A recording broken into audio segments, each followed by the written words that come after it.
Indonesia telah siap menjadi tuan rumah KTT G20 di Bali bulan depan.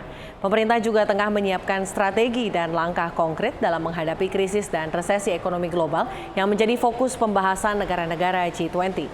Indonesia siap mengambil peran memperkuat ekonomi global di tengah ketidakpastian ekonomi dunia.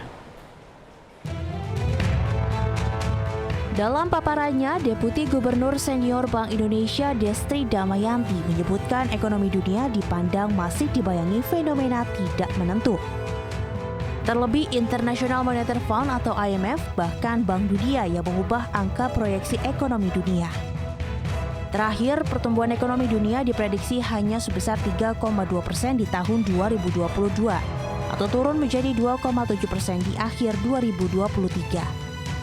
Hal ini diperparah dengan adanya inflasi karena adanya ketegangan geopolitik Rusia dan Ukraina hingga adanya perubahan lingkungan, termasuk kebijakan Bank Sentral yang meningkatkan suku bunga yang membuat resiko resesi di negara maju dan berpengaruh ke negara berkembang.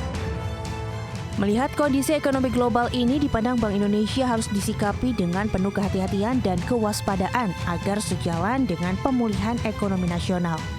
Untuk itu diperlukan sinergi dalam presidensi G20 dalam tujuan pembangunan global yang lebih kuat, berkelanjutan, dan inklusif.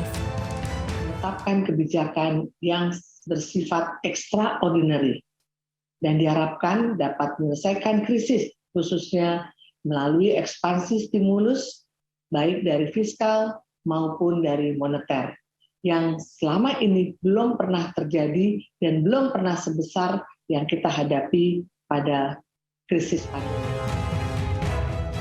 Beberapa strategi perekonomian pun disiapkan Indonesia yang selanjutnya akan dibahas intensif dalam pertemuan KTT G20 di Bali November mendatang.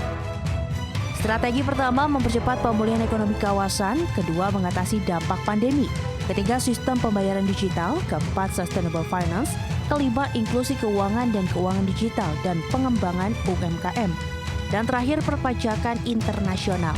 Dengan adanya G20, diharapkan pemerintah terus menggenjot kebijakan keberlanjutan dalam mendukung perekonomian global.